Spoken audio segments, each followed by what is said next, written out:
My name is Jan Benham, and today I distilled roses. These roses were gathered around my local town, which has a lot of wild apothecary roses growing.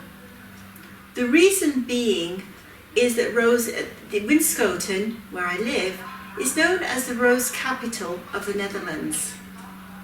And as such, they've had a huge rose industry here. Of the regular roses, of course, cultivated roses.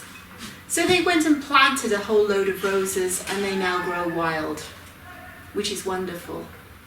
So these apothecary roses are more the original roses. This is where you would gather your rose hips from. And they make a wonderful essential oil of rose and also the hydrosol or hydrolats, floral water of rose as well.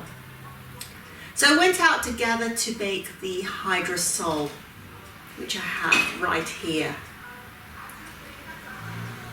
So they are gathered in the morning and then immediately processed, so they're not dried beforehand, and then they're placed in the still. This is the still I used, as you will be able to see later on in the demonstration.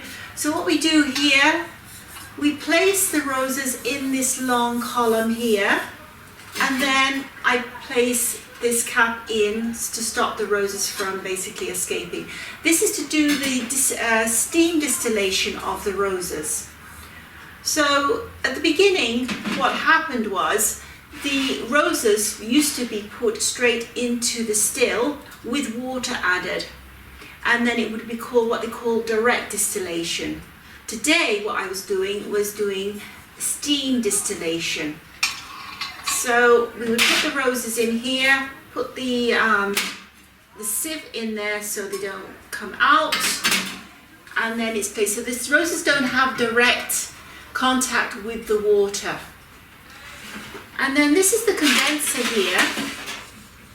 You can see here there's a lot of pipes. So this would be hooked on. This is on a raised usually on a heater, and so this would be plugged in into here, right in there, say. And this is a condenser coil that comes down here. And what happens, I'm going to show you this part. This part is plugged in onto the cold water tap, where cold water comes into this pipe to the bottom, and then the water slowly rises, and then the excess water comes out here. So this goes straight into the sink. So this cools down the steam and the essential oil of the rose in order that it can come out as a water, and then it comes out through the bottom of the copper pipe here in this tube, which then has a container like a jug or a bottle like this, for example, stuck in here where the hydrosol is gathered. So why did I get into this? Well, when I was a kid, a little girl, I just wanted to make my own perfume.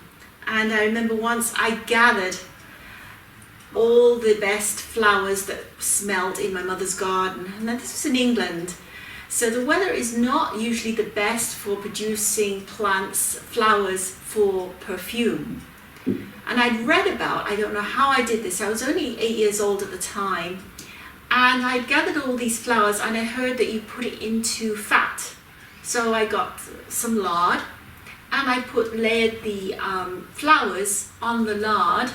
This is back in the 1960s, I did this, on the lard, and then laid it out in the sun. Not that there was much sun, even in the summertime back then, and kept gathering more flowers and putting in. The idea was you would then heat the fat, you strain the fat, and then you would end up with a nice pomade, which is a fatty oil that has, or an ointment that has the aroma that you've captured. Didn't quite work out like that. It ended up just being a rancid mess. But that was my first go at making perfume. As an aromatherapist and also holistic health practitioner back in the early 80s, I immediately, as soon as I learned how to do aromatherapy, transferred all my perfumes right away to essential oil perfumes, and that is all I have worn ever since. Even my toiletries, my skincare have all been from, I've not used any artificial fragrancing or perfume in any of my products. I've not used fabric softeners, I have not used any, even my dish detergent I make myself. So I've been very much against the, unfortunately, the perfume industry, the modern day perfume industry is basically just chemicals. And they've been now known, there's lots of studies now that they've been known to disrupt female cycles, cause hormonal interruptions, and a host of other conditions. They even contain heavy metals as well. Did you know that with perfume? So I've been lucky that I learned this very early on in my late teens, early 20s, and continued to adhere to that all through my life. I might have had the occasional, of course, perfume scented candle once in a while, but mainly it's been always the use of essential oils, which are pure essential oils from the plant. So distillation, this art of distillation, was initially developed by Arabian alchemists, and then it was perfected in Grasse, which is the home of perfume industry, located in the south of France. And there are varying degrees. Some people would do steam distillation like I did with the roses, with woods and seeds, roots and seeds. You might want to do more direct distillation. So there are pros and cons for each.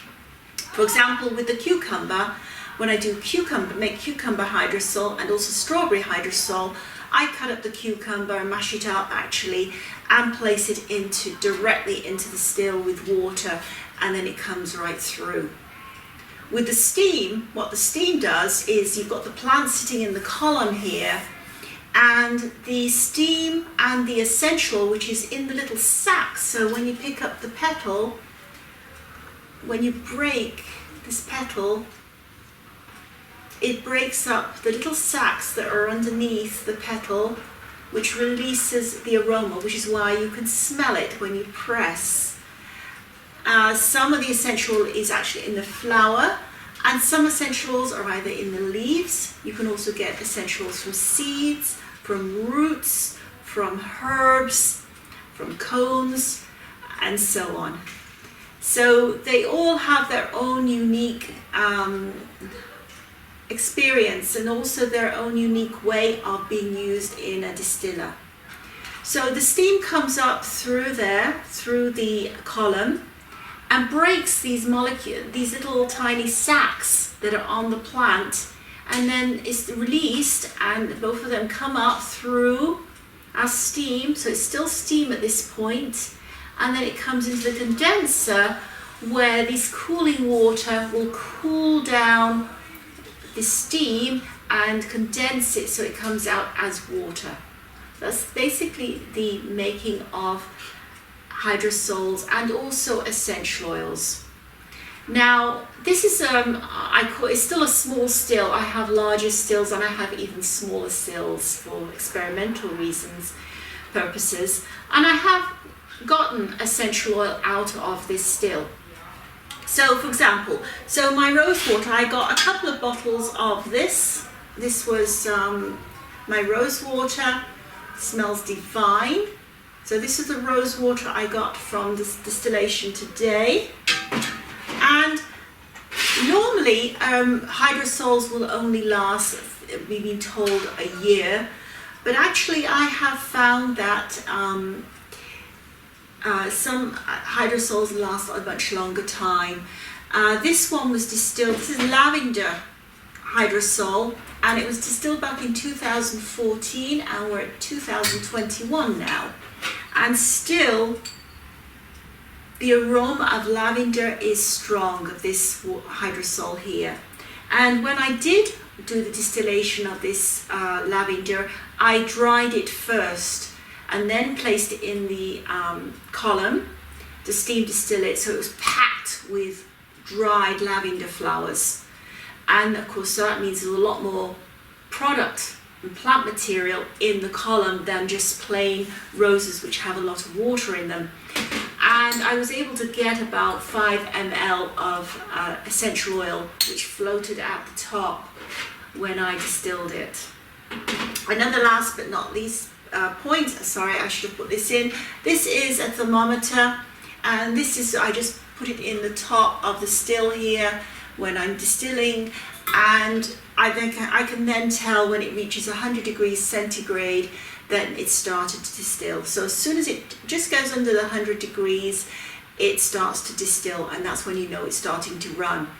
And it will of course keep at that all time. So that is my distiller. So I've been distilling essential oils since in the mid-90s, and I got a small still, a very small, because it was a self-contained still, and I do have pictures of it somewhere, where you didn't even have to, you only had to plug it into the wall, and it was very small. And what I did then was I did a lot of experiments. I used to go around the neighborhood with the permission of the owners, and there was a lady, for example, who grew roses next door, different types of roses, and I asked her if she wouldn't mind me gathering the different roses, and I would make different hydrosols from the different roses and look at the differences in the scent. Of course, these roses weren't bred for the perfume industry. And then I also had an aromatherapy garden in front of my shop, which had everything from clary sage to the rose otto, geranium pelargonium, pelargonium graveolum, which is geranium that is specially bred for the essential oil, and then and tons of other rosemary, juniper berries, lavenders of course, hyssop even. So I had this, and chamomile. So I had a whole, so it was a small garden, but it was quite packed with the flowers and the herbs that we needed for an aromatherapy garden. It was quite delightful to work in, and it was, I had a little pathway going through there and into the shop, into the store. And we even had coachloads of people coming to see it as well, which was quite amazing at that time. So that was the mid-90s at the Aroma Shop in Toronto. So I had a lot of fun with my little still, and then I graduated and got myself a big glass still, and there I have distilled a lot of lavender, but it was pretty tricky because the glass doesn't keep the temperature, so I had to wrap it in tin foil and then put a blanket around it and everything else to try and keep the heat in, because the heat was coming in from another source into the still. So there was a heater, water heating up, then going into the still with the flowers, so it was not heated at all, and then of course it had to come again through. So it was a lot of work and process of that. So the next few videos, of course there's a lot of noise on the next video as I was gathering the roses, because it is a very windy day today. So you'll hear a lot of wind, but it just shows the gathering of the roses. And then we go into, I'll show you in my little kitchen, which is very small. As soon as I move into my new space, I'll be able to show you a more in-depth distillation. But I do hope you enjoy, and if you have any questions whatsoever, please get back to me. So it's bye for now.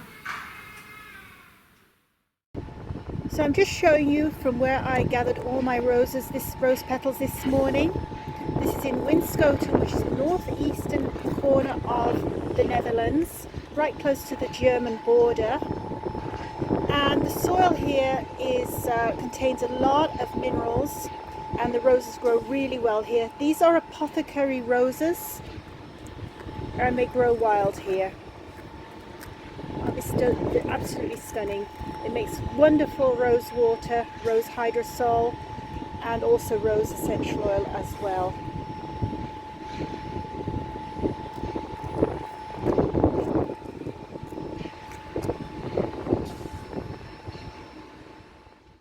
I have filled the top of this with the rose petals in here, as you can probably just see. And in this still, I have put the water in already. for placing this on top of the still, and then I'm going to screw this in together with this. This hole there is going to have the thermometer going in.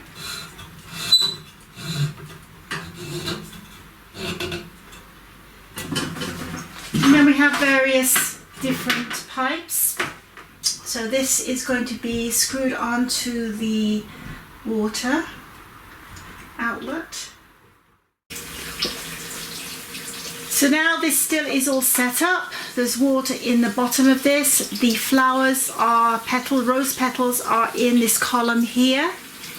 So once the temperature reaches 100 degrees, then the distillation will start. The steam will rise up, collect the distillate of the roses through the gooseneck, and then come into through the condenser where there's copper swirls basically that condenses, and this is cold water coming in at the bottom end and coming out through the top.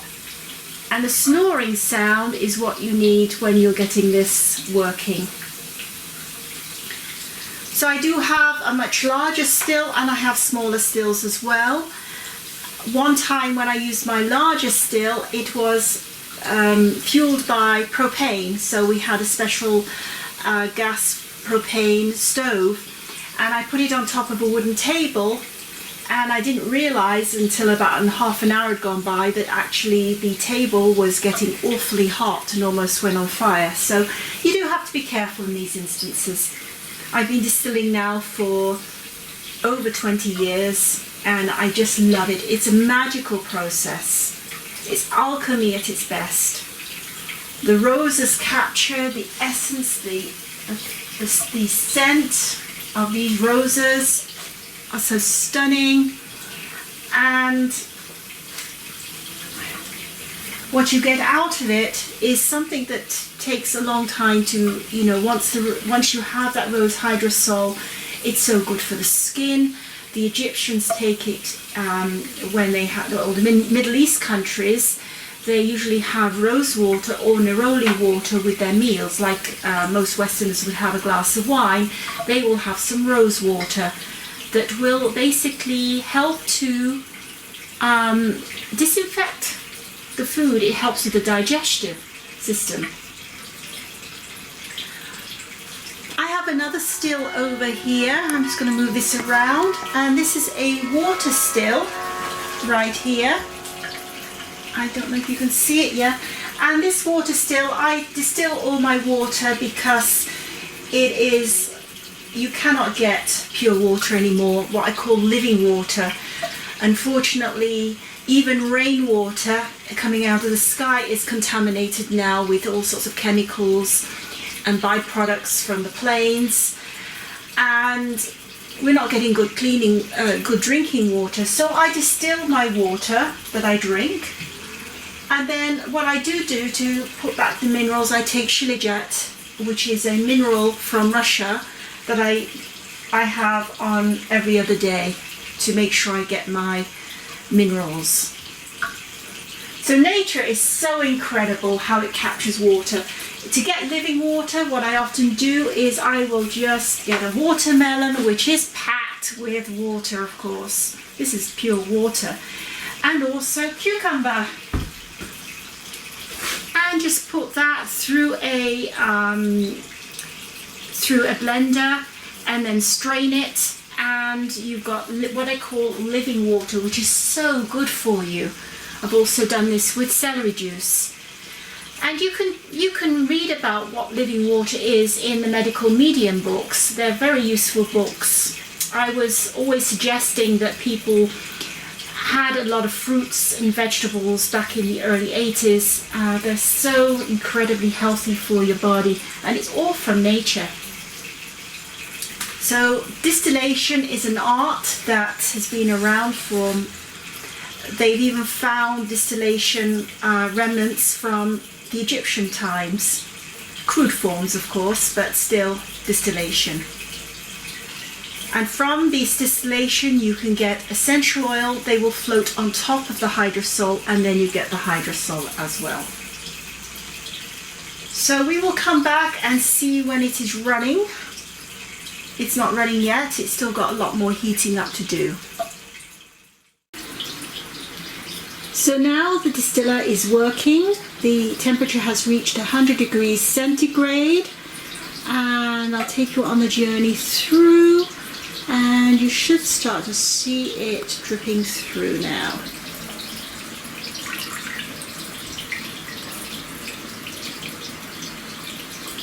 Beautiful.